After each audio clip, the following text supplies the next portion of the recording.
ನಮಸ್ಕಾರ, ನಮ್ಮ ಬೆಂಗಳೂರಿಗೆ ಸ್ವಾಗತ. ನಾನು Chaitra Raj.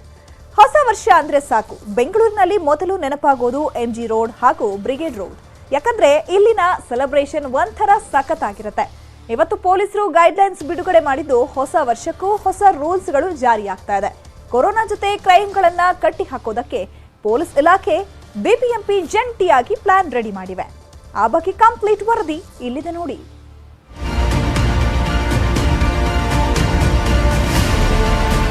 New year celebration ಮೇಲೆ ಪೊಲೀಸ್ ಇಲಾಖೆ ಹದ್ದಿನ ಕಣ್ಣಿಟ್ಟಿದೆ. ಇದರ ಜೊತೆಗೆ ಕೊರೋನಾ ಉಪತಳಿ JN1 ಪತ್ತೆಯಾಗಿದ್ದು ಆತಂಕ ಹೆಚ್ಚಾಗಿದೆ.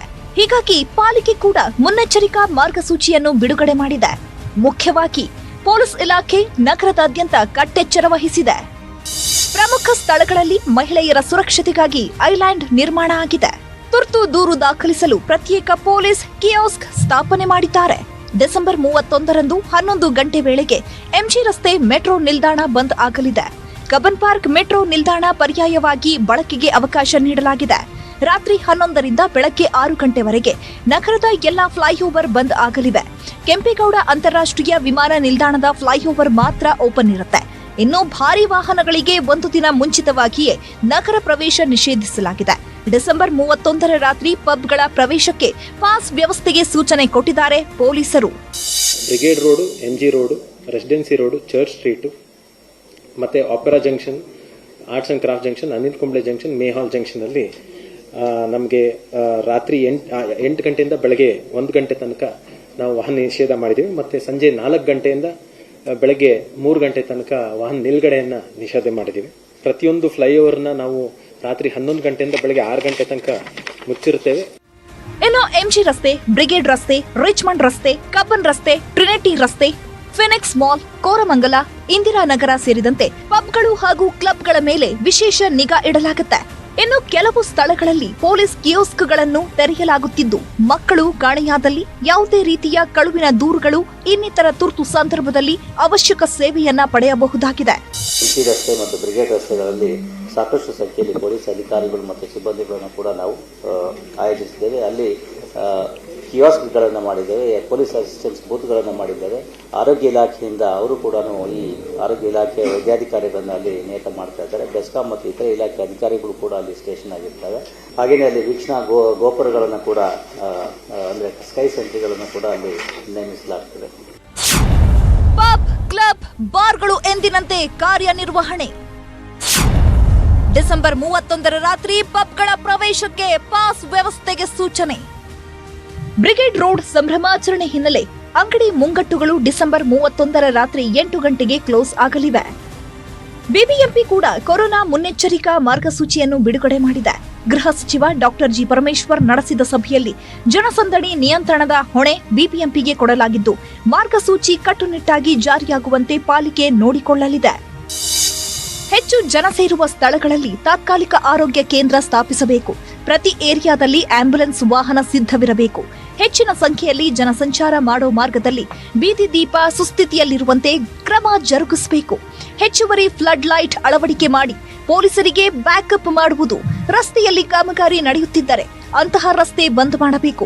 ಪ್ರಮುಖ ರಸ್ತೆಗಳಲ್ಲಿನ ಗುಂಡಿಗಳನ್ನು ಮುಚ್ಚಬೇಕು.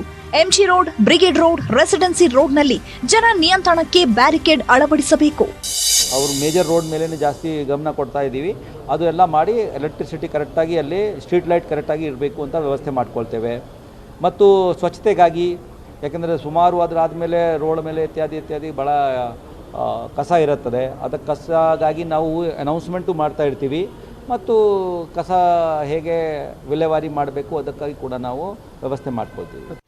ಒಟ್ಟಾರೆ ಈ ಬಾರಿಯ ಹೊಸ ವರ್ಷದ ಸಂಭ್ರಮಾಚರಣೆಗೆ ಯಾವುದೇ ಅಡ್ಡಿ ಇಲ್ಲದಿದ್ದರೂ ಅಗತ್ಯವಾಗಿ ತೆಗೆದುಕೊಳ್ಳಬೇಕಾದ ಕ್ರಮವನ್ನ ನಗರ ಪೊಲೀಸ್ ಇಲಾಖೆ ಹಾಗೂ ಬಿಬಿಎಂಪಿ ತೆಗೆದುಕೊಂಡಿದೆ. ಇನ್ನೇನು ನ್ಯೂ ಇಯರ್ ಬರಮಾಡಿಕೊಳ್ಳಲು ಕೆಲವು ದಿನಗಳು ಮಾತ್ರ ಬಾಕಿ ಇದ್ದು, ಬೆಂಗಳೂರು ಕೂಡ ಅದ್ಧೂರಿಯಾಗಿ ಸಿಂಗಾರಗೊಳ್ಳಲು ಶುರು ಮಾಡಿದೆ. ಮಂಜು ಆರ್ಯ ಜೊತೆ ಆಶಿಕ್ ಮುಲ್ಕಿ, ನ್ಯೂಸ್ 18.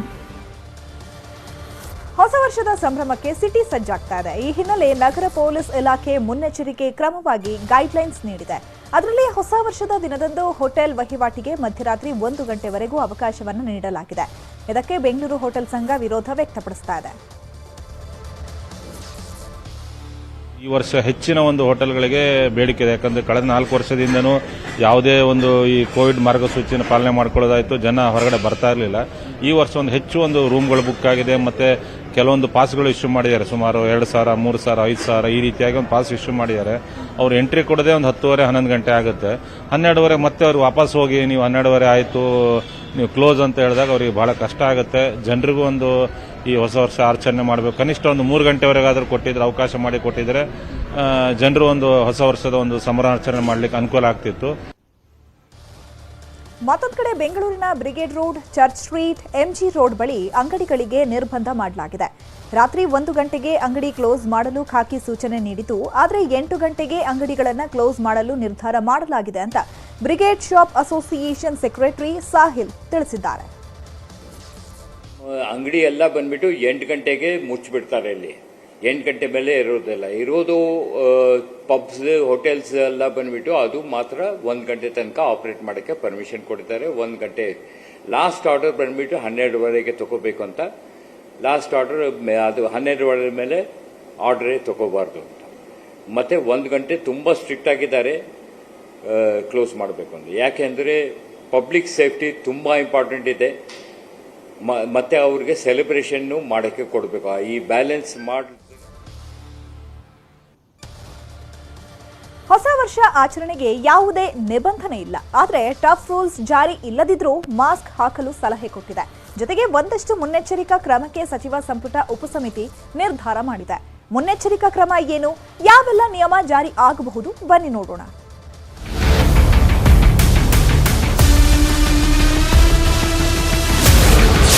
ರಾಜ್ಯದಲ್ಲಿ ಕೊರೋನಾ ರೂಪಾಂತರಿ ಟೆನ್ಷನ್. ಕೊರೋನಾ ರೋಗಿಗಳಿಗೆ 7 ದಿನ ಹೋಮ್ ಐಸೋಲೇಷನ್. ರಾಜ್ಯದಲ್ಲಿ ಕೊರೋನಾ ರೂಪಾಂತರಿ JN1 ಹೊಸ ತಳಿ ಪತ್ತೆಯಾದ ಬೆನ್ನಲ್ಲೇ ಸಚಿವ ಸಂಪುಟದ ಉಪಸಮಿತಿ ಮೊದಲ ಸಭೆ ಮಾಡಿದ. ರಾಜ್ಯದಲ್ಲಿನ ಕೋವಿಡ್ ಸ್ಥಿತಿ ಬಗ್ಗೆ ಪರಾಮರ್ಶೆ ಮಾಡಿದೆ. ಇದರಲ್ಲಿ ಪ್ರಮುಖವಾಗಿ ಕೊರೋನಾ ಬಂದವರಿಗೆ 7 ದಿನದ ಹೋಮ್ ಐಸೋಲೇಷನ್ ಕಡ್ಡಾಯ ಮಾಡಲಾಯಿತು. ಶಾಲಾ ಮಕ್ಕಳಲ್ಲಿ ಪಾಸಿಟಿವ್ ಹೆಚ್ಚಾಗ್ತಾ ಇದೆಯಾ ಇಲ್ವಾ, ಹೇಗಿದೆ ಅಂತ ಆರೋಗ್ಯ ಸಚಿವರು ಆರೋಗ್ಯಾಧಿಕಾರಿಗಳಿಂದ ಮಾಹಿತಿ ತರಿಸಿಕೊಂಡು ಚರ್ಚೆ ಮಾಡಿದ್ದಾರೆ. ಶಾಲಾ ಮಕ್ಕಳಿಗೆ ಸಂಬಂಧಪಟ್ಟಂತೆ ಸರ್ಕಾರ ಹೊಸ ನಿಯಮ ಜಾರಿಗೆ ಮುಂದಾಗಿದೆ. ಶಾಲಾ ಮಕ್ಕಳಿಗೆ ರೋಗ ಲಕ್ಷಣ ಇದ್ದರೆ ಶಾಲೆಗಳಿಗೆ ಕಳಿಸಬಾರದು ಅಂತ ಪೋಷಕರಿಗೆ ಸೂಚಿಸಿದ್ದಾರೆ. ಇನ್ನು ಶಾಲಾ ಮಕ್ಕಳಿಗೆ ರೋಗ ಲಕ್ಷಣ ಇದ್ರೆ ಕೂಡಲೇ ಶಾಲಾ ಆಡಳಿತ ಮಂಡಳಿ ಮತ್ತು ಪೋಷಕರು ಟೆಸ್ಟ್ ಮಾಡಿಸಬಹುದು ಅಂತ ಸೂಚಿಸಿದ್ದಾರೆ. ಯಾರ್ಯಾರಿಗೆ ಬೇರೆ ಬೇರೆ ಕಾಯಿಲೆಗಳು ಇರ್ತದೆ ಅವರುಗಳು ಕೂಡ ಕಡ್ಡಾಯವಾಗಿ ನೀವು ಮಾಸ್ಕ್ಗಳು ಹಾಕೊಂಡು ಓಡಾಡಿ ಅಂತ ನಾವು ಅವರಿಗೆ ಹೇಳ್ತಾ ಇದ್ದೀವಿ. ಯಾಕಂತ ಹೇಳಿದ್ರೆ ಅವರಿಗೆ ಇನ್ಫೆಕ್ಷನ್ ಇಂದ ನಾಳೆ ತೊಂದರೆ ಆಗಬಾರ್ದು ಅಂತ. ಮತ್ತೆ ನಮ್ಮ ಎಲ್ಲ ಮಕ್ಕಳಿಗೆ, ಶಾಲೆ ಮಕ್ಕಳಿಗೆ ಯಾರಿಗಾದ್ರೂ ಸಿಂಪ್ಟಮ್ಸ್ ಇದ್ರೆ, ಯಾರಾದರೂ ಅವರಿಗೆ ನೆಗಡಿ, ಜ್ವರ ಏನೇ ಇದ್ರೂ ಕೂಡ ದಯವಿಟ್ಟು ಅವ್ರನ್ನ ನೀವು ಮನೇಲೇ ಇಡ್ಸ್ಕೊಳ್ಳಿ. ಶಾಲೆಗಳು ಅವ್ರನ್ನ ಕಳಿಸ್ಬೇಡಿ.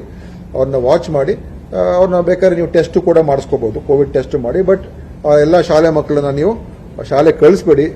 ಯಾರಿಗೆ ಜ್ವರ, ನೆಗಡಿ ಆ ಥರ ಇದ್ರೆ ದಯವಿಟ್ಟು ಅವರಿಗೆ ನೀವು ಮನೇಲಿ ಇಡ್ಸ್ಕೊಳ್ಳಿ ಅಂತ ಹೇಳ್ತಾ ಇದ್ದೀವಿ. ರಾಜಧಾನಿಯಲ್ಲಿನ ನ್ಯೂ ಇಯರ್ ಸೆಲೆಬ್ರೇಷನ್ಗೆಲ್ಲ ನಿರ್ಬಂಧ. ಸೆಲೆಬ್ರೇಷನ್ಗೆ ನೋ ರೂಲ್ಸ್, ಮಾಸ್ಕ್ ಹಾಕಲು ಸಲಹೆ. ಇನ್ನು ಬೆಂಗಳೂರಿನಲ್ಲಿ ಅತಿ ಹೆಚ್ಚು ಕೋವಿಡ್ ಕೇಸ್ಗಳು ದಾಖಲಾಗ್ತಿವೆ. ಅದರ ಜೊತೆಗೆ JN1 ಉಪತಳಿ ನಗರದಲ್ಲಿ 20 ಜನರಲ್ಲಿ ಕಾಣಿಸಿಕೊಂಡಿದೆ. ಹೀಗಾಗಿ ಬೆಂಗಳೂರಿನಲ್ಲಿ ಆತಂಕ ಹೆಚ್ಚಾಗಿದೆ. ಇದರ ಮಧ್ಯೆ ನ್ಯೂ ಇಯರ್ ಕೂಡ ಇರೋ ಕಾರಣದಿಂದ ಸದ್ಯಕ್ಕೆ ಹೊಸ ವರ್ಷಕ್ಕೆ ಯಾವುದೇ ರೀತಿಯ ಮಾರ್ಗಸೂಚಿ ನೀಡಿಲ್ಲ. ನ್ಯೂ ಇಯರ್ ಸೆಲೆಬ್ರೇಷನ್ಗೆ ಯಾವುದೇ ನಿರ್ಬಂಧಗಳಿಲ್ಲ. ಮಾಸ್ಕ್ ಹಾಕಿಕೊಳ್ಬೇಕು ಅಂತ ಎಚ್ಚರಿಕೆ ನೀಡಿದ್ದಾರೆ.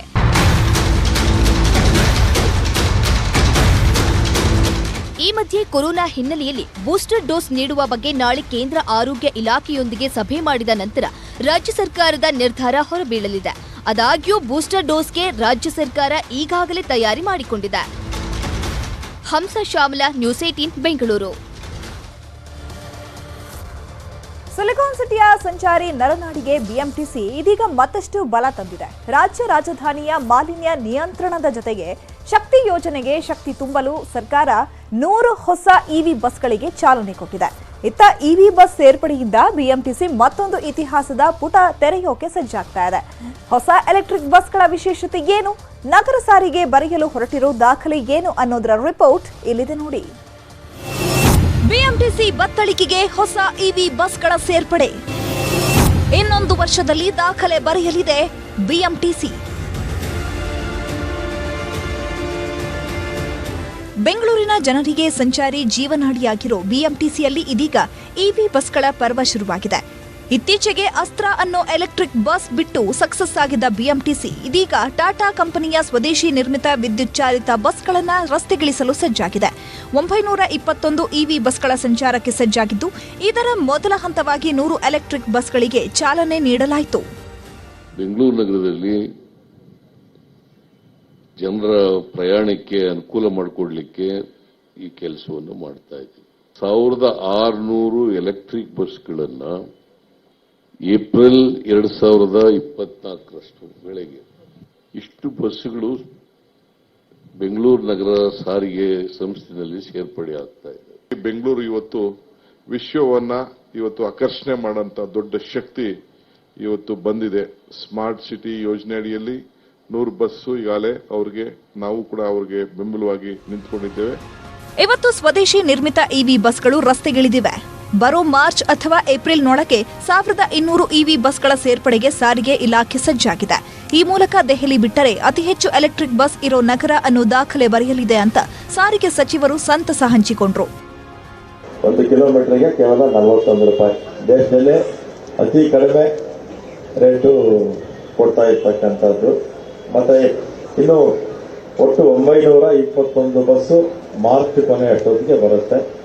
ನಮ್ಮಲ್ಲಿ ಈಗಾಗಲೇ ಇದಕ್ಕೆ ಚಾರ್ಜಿಂಗ್ ಸ್ಟೇಷನ್ಸ್ 3 ಕಡೆ ಮುಗಿದಿದೆ. ಉಳಿದಿರ್ತಕ್ಕಂಥದ್ದು ಕೂಡ ಮಾರ್ಚ್ ಅಷ್ಟೊತ್ತಿಗೆ ಮುಗಿದ ಮೇಲೆ ಸುಮಾರು 921 ಬಸ್ಸು ಎಲೆಕ್ಟ್ರಿಕ್ ಬಸ್ಸಸ್ ರಸ್ತೆಗಿಳಿಯುತ್ತೆ. ಲೋಕಾರ್ಪಣೆಗೊಂಡಿರೋ ಇವಿ ಬಸ್ಗಳ ವಿಶೇಷತೆ ಬಗ್ಗೆ ನ್ಯೂಸ್ 18ಗೆ ವಿವರಣೆ ಮಾಡಿದ್ರು BMTC MD Sathyavathi. Ground report ನೀಡಿದ್ದಾರೆ. ಏನೇ ಒಂದು ಇಮಿಡಿಯೇಟ್ ಆಗಿ ಎಮರ್ಜೆನ್ಸಿ ಇರ್ಬೋದು, ಯಾವುದೇ ರೀತಿಯ ಎಮರ್ಜೆನ್ಸಿ ಇರ್ಬೋದು, ಅದು ಪ್ಯಾನಿಕ್ ಬಟನ್ ಇದೆ. ಇದು ಪ್ಯಾನಿಕ್ ಬಟನ್ ಇಲ್ಲಿ ಪ್ರೆಸ್ ಆದ್ರೆ ಆಯ್ತಾ, ಇದರಲ್ಲಿ ಇದು ಇಲ್ಲಿ ಒಂದು ಕ್ಯಾಮ್ರಾ ಕೊಟ್ಟಿದ್ದೀವಿ. ಇದೊಂದು ಕ್ಯಾಮ್ರಾ ಇದೆ. ಇದರಲ್ಲಿ ನಮಗೆ ಗೊತ್ತಾಗುತ್ತೆ ಏನಾದ್ರೂ ಬಸ್ಗೆ ತೊಂದರೆ ಆದ್ರೆ, ಆಕ್ಸಿಡೆಂಟ್ಸ್ ಆದಾಗ. ಇದು ಬಿಎಂಟಿಸಿ ಕಡೆಯಿಂದ ಇವತ್ತು ಲಾಂಚ್ ಆಗಿರುವಂತಹ 100 ಎಲೆಕ್ಟ್ರಿಕ್ ಬಸ್ಗಳ ವಿಶೇಷ ಫ್ಯೂಚರ್. ಕ್ಯಾಮರಾ ಪರ್ಸನ್ ಶಿವಶಂಕರ್ ಜೊತೆ ರಂಜನ್ ಶಿಲಾಲ್, ನ್ಯೂಸ್ 18 ಬೆಂಗಳೂರು. ಹೊಸಕೋಟೆಯಲ್ಲಿ ದೇವರ ಪ್ರಸಾದ ಸೇವಿಸಿ ನೂರಾರು ಭಕ್ತರು ಅಸ್ವಸ್ಥಗೊಂಡಿದ್ದು ಹಲವು ಆಸ್ಪತ್ರೆಗಳಿಗೆ ಅಡ್ಮಿಟ್ ಆಗಿದ್ರು. ಅದರಲ್ಲಿ 200ಕ್ಕೂ ಹೆಚ್ಚು ಜನ ಆಸ್ಪತ್ರೆಯಿಂದ ಡಿಸ್ಚಾರ್ಜ್ ಆಗಿದ್ದು, ಇನ್ನು ನೂರಾರು ಜನ ಚಿಕಿತ್ಸೆ ಪಡೆದಿದ್ದಾರೆ. ಇನ್ನು ಕೆಲವರಿಗೆ ಎಷ್ಟೇ ಟ್ರೀಟ್ಮೆಂಟ್ ಕೊಟ್ಟರೂ ವಾಂತಿ ಬೇಧಿ ಮಾತ್ರ ನಿಲ್ತಾನೇ ಇಲ್ಲ. ಫುಡ್ ಪಾಯ್ಸನ್ ನಿಂದ ಈ ಘಟನೆ ಆಗಿದ್ದು, ಘಟನೆಗೆ ಕಾರಣ ಯಾರು ಅಂತ ಪೊಲೀಸರು ಪತ್ತೆ ಕಾರ್ಯ ಶುರು ಮಾಡಿದ್ದಾರೆ. ದೇವಸ್ಥಾನದಲ್ಲಿ ಪ್ರಸಾದ ತಿಂದು 300ಕ್ಕೂ ಹೆಚ್ಚು ಜನ ಅಸ್ವಸ್ಥ, 200 ಜನ ಡಿಸ್ಚಾರ್ಜ್, 137 ಮಂದಿಗೆ ಮುಂದುವರಿದ ಚಿಕಿತ್ಸೆ.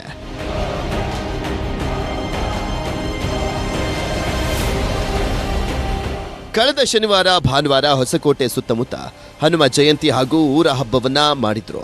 ಸಾವಿರಾರು ಜನ ಊರ ಹಬ್ಬಕ್ಕೆ ಹೋಗಿ ದೇವಸ್ಥಾನದಲ್ಲಿ ಪ್ರಸಾದವನ್ನ ಸೇವಿಸಿದ್ರು. ಮನೆಗೆ ಹೋದ ಬಳಿಕ ವಾಂತಿ ಭೇದಿ ಶುರುವಾಗಿದೆ. ಇದರಿಂದ ಭಯಗೊಂಡಂತ ಜನ ಆಸ್ಪತ್ರೆಗೆ ಅಡ್ಮಿಟ್ ಆಗಿದ್ರು. ಶನಿವಾರ ರಾತ್ರಿಯಿಂದ ಇದುವರೆಗೂ ಹೊಸಕೋಟೆಯ ಕೆಂಪಣ್ಣ, ಶ್ರೀನಿವಾಸ ಹಾಗೂ ಸಿಲಿಕಾನ್ ಸಿಟಿ ಆಸ್ಪತ್ರೆಗೆ 300ಕ್ಕೂ ಹೆಚ್ಚು ಜನ ದಾಖಲಾಗಿದ್ರು. ಅದರಲ್ಲಿ 200 ಜನರಿಗೆ ಚಿಕಿತ್ಸೆ ನೀಡಿ ವಾಪಸ್ ಕಳುಹಿಸಿದ್ರೆ ಇನ್ನೂ 137 ಜನ 2 ದಿನಗಳಿಂದ ಆಸ್ಪತ್ರೆಯಲ್ಲೇ ಚಿಕಿತ್ಸೆಯನ್ನ ಪಡಿತಾ ಇದ್ದಾರೆ. ಆಂಜನೇಯ ದೇವಸ್ಥಾನಕ್ಕೆ ಪ್ರಸಾದ ಕೊಟ್ಟರು. ಅದು 9 ಗಂಟೆಗೆ ತಿಂದೆ. 10 ಗಂಟೆಗೆ ಶುರುವಾಯಿತು ವಾಂತಿ ಭೇದಿ, ಹೊಟ್ಟೆ ನೋವು ಜಾಸ್ತಿ ಸೀರಿಯಸ್ ಆಗೋಯ್ತು. ಆಮೇಲೆ ನನ್ನ ಮಗ ಬಂದು ಇಲ್ಲಿ ಸೇರಿಸ್ದ. ಹೊಟ್ಟೆ ನೋವು ಬಂತು. ಏನು ಹೊಟ್ಟೆ ನೋವು ಬಂತು ಅಂದರೆ ಅವಾಗ ವಾಂತಿಗಳಾಗೋಯ್ತು, ಆಮೇಲೆ ಭೇದಿಗಳಾಗೋಯ್ತು. ಹಂಗೆ ಓಡಿದೆ ಹಾಸ್ಪಿಟ್ಲಿಗೆ. ಹೋಗಿ ಅಲ್ಲಿ ನೋಡ್ಸ್ಕೊಂಡು ಬಂದೆ. ಮಾತ್ರೆ ಕೊಟ್ಟರು 2. ಈ 2 ಮಾತ್ರೆ ತಿನ್ನಮ್ಮ ಸರೋದಂತ 2 ಮಾತ್ರೆ ತಿಂದೆ. ಜಾಸ್ತಿ ಆಗೋಯ್ತು. ವಾಂತಿ ಭೇದಿ, ಹೊಟ್ಟೆ ನೋವು. ನಾವು ಭಾನುವಾರ ಹೋಗಿರಲಿಲ್ಲ, ಶನಿವಾರ ಹೋಗಿದ್ವಿ ವೈಕುಂಠ ಏಕಾದಶಿ. ಅಲ್ಲಿ ಲಾಡು ಪ್ರಸಾದ ತಿಂದ್ವಿ ನಾವು. ಅದರಲ್ಲಿ ಭಾನುವಾರ ಹೋಗಲಿಲ್ಲ ನಾವು. ಆಮೇಲೆ ನಮಗೆ ಭಾನುವಾರ 4 ಗಂಟೆಗೆ ಶುರುವಾಗೋಯ್ತು. ಬಂದು ಇಮಿಡಿಯೇಟ್ಲಿ 2 ಸಾರಿ ಮನೇಲಿ ವಾಂತಿ ಭೇದಿ ಆಯಿತು. ಬಂದು 6 ಗಂಟೆಗೆ ಅಡ್ಮಿಟ್ ಆಗಿಬಿಟ್ವಿ. 2 ದಿನ ಕಣ್ಣು ಬಿಡೋಕ್ಕೆ ಆಗಲಿಲ್ಲ, ಫುಲ್ ಸುಸ್ತಾಗೋಗಿತ್ತು. ವೃದ್ಧೆ ಸಾವನ್ನಪ್ಪಿದ ಬಳಿಕ ಗಾಬರಿಯಾಗಿದ್ದ ಭಕ್ತರು. ಮನೆಗೆ ಹೋಗಿದ್ದವರು ಮತ್ತೆ ಆಸ್ಪತ್ರೆಗೆ ಬಂದು ಅಡ್ಮಿಟ್. ಪ್ರಸಾದ ತಿಂದ ಬಳಿಕ ಆಸ್ಪತ್ರೆಗೆ ದಾಖಲಾಗಿದ್ದಂಥ 80 ವರ್ಷದ ವೃದ್ಧೆ ಚಿಕಿತ್ಸೆ ಫಲಿಸದೆ ಸಾವನ್ನಪ್ಪಿದ್ರು. ಯಾವಾಗ ಈ ಸುದ್ದಿ ಎಲ್ಲರಿಗೂ ಗೊತ್ತಾಯಿತು, ಯಾರಿಗೆಲ್ಲ ವಾಂತಿ ಭೇದಿ ಇತ್ತೋ ಅವರೆಲ್ಲ ಗಾಬರಿಯಾಗಿ ಬಿಟ್ರು. ಇನ್ನು ಶನಿವಾರ ಭಾನುವಾರ ಆಸ್ಪತ್ರೆಗೆ ಬಂದು ಟ್ರೀಟ್ಮೆಂಟ್ ತಗೊಂಡು ಮನೆಗೆ ಹೋಗಿದ್ದಂಥವರು ಮತ್ತೆ ಬಂದು ಆಸ್ಪತ್ರೆಯಲ್ಲಿ ಅಡ್ಮಿಟ್ ಆಗೋಕೆ ಶುರುವಾದ್ರು. 80 ವರ್ಷದ ವೃದ್ಧೆ ಬಿಟ್ರೆ ಉಳಿದವರಿಗೆ ಯಾರಿಗೂ ತೊಂದರೆ ಇಲ್ಲ ಅಂತಿದ್ದಾರೆ ವೈದ್ಯರು. ಯೂಶಲಿ ಇದು ಫುಡ್ ಪಾಯ್ಸನ್ ಕೇಸು. ಯೂಶಲಿ ನೀವು ಊಟ ಮಾಡಿದ್ದು ಮಿನಿಮಮ್ 24 ಅವರ್ಸ್ ಆದರೂ ಆಗಬೇಕು ಡೈಜೆಸ್ಟ್ ಆಗಬೇಕಂದ್ರೆ. ಡೈಜೆಷನ್ ಆಗ್ತಾ ಎಲ್ಲ ಫುಡ್ ಪಾಯ್ಸನ್ ಆಗಿ ಮೈಯಲ್ಲಿರೋ ವಾಟರ್ ಲೆವೆಲ್ಸ್ ಎಲ್ಲ ಕಡಿಮೆ ಆಗಿ ಹಿಂಗಾಗಿದೆ, ಡಿಹೈಡ್ರೇಷನ್ ಆಗಿದೆ. ಈಗ ಅಟ್ ಪ್ರೆಸೆಂಟ್ ಎಲ್ಲರದು ಕಿಡ್ನಿ ಇನ್ಫೆಕ್ಷನ್ ಅಂತೂ ಆಗಿದೆ ಕಂಪಲ್ಸರಿ, ಅದರಲ್ಲಿ ಡೌಟೇ ಇಲ್ಲ. ಈಗ ರಿಪೀಟ್ ಮಾಡಿಸ್ತಿದ್ದೀವಿ. ಮೊದಲಿಗಿಂತ ಕಂಪೇರ್ ಮಾಡಿದ್ರೆ ಈಗ ಇನ್ಫೆಕ್ಷನ್ ಪರವಾಗಿಲ್ಲ, ಬೆಟರ್ ಸ್ಟೇಜ್ ಬಂದಿದೆ. ಯೂರಿನ್ ಔಟ್ಪುಟ್ ಎಲ್ಲರಿಗೂ 50 ml 70 ml ಅಷ್ಟೇ ಬಂದಿದೆ. ಇನ್ನೂ ಸ್ವಲ್ಪ ಇಂಪ್ರೂವ್ ಆಗಬೇಕು. ಇನ್ನು ಆಸ್ಪತ್ರೆಗೆ ಜಿಲ್ಲಾ ಉಸ್ತುವಾರಿ ಸಚಿವ KH ಮುನಿಯಪ್ಪ, ಶಾಸಕ ಶರತ್ ಬಚ್ಚೇಗೌಡ ಹಾಗೂ ಮಾಜಿ ಸಚಿವ MTV ನಾಗರಾಜ್ ಭೇಟಿಯನ್ನು ನೀಡಿ ಅಸ್ವಸ್ಥಗೊಂಡಿರುವಂಥ ಜನರ ಆರೋಗ್ಯವನ್ನು ವಿಚಾರಿಸಿದರು.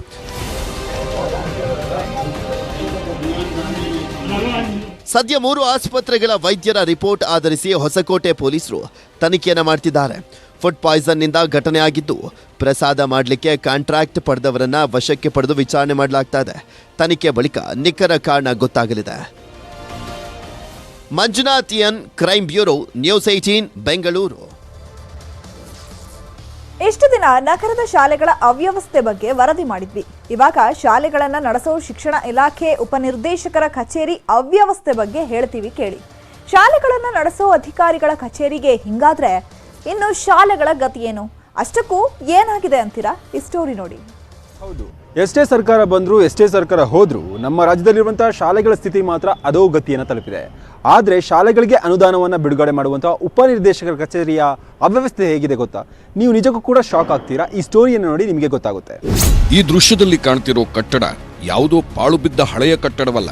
ಕಲಾಸಿಪಾಳ್ಯದಲ್ಲಿರುವ ಶಿಕ್ಷಣ ಇಲಾಖೆ ಉಪನಿರ್ದೇಶಕರ ಕಚೇರಿ ಅಂದ್ರೆ ನೀವು ನಂಬಲೇಬೇಕು. ಇಲ್ಲಿ ಶಿಕ್ಷಣ ಇಲಾಖೆ ದಾಖಲೆಗಳನ್ನು ಸಂಗ್ರಹಿಸಿಟ್ಟಿರುವ ಕಚೇರಿಯಂತೂ ಸಂಪೂರ್ಣ ಅಧೋಗತಿ ತಲುಪಿದೆ. ಇಲ್ಲಿನ ಗೋಡೆಗಳನ್ನು ಮುಟ್ಟಿದ್ರೆ ಎಲ್ಲಿ ಬೀಳುತ್ತೆ ಅನ್ನೋ ಭಯ ಕಾಡುತ್ತೆ. ಮೇಲ್ಭಾಗದಲ್ಲಿ ಛಾವಣಿಯೂ ಬಿರುಕು ಬಿಟ್ಟಿದೆ. ಸಂಗ್ರಹಿಸಿಟ್ಟಿರುವ ದಾಖಲೆಗಳು ಗೆದ್ದಲು ಹಿಡಿದಿವೆ.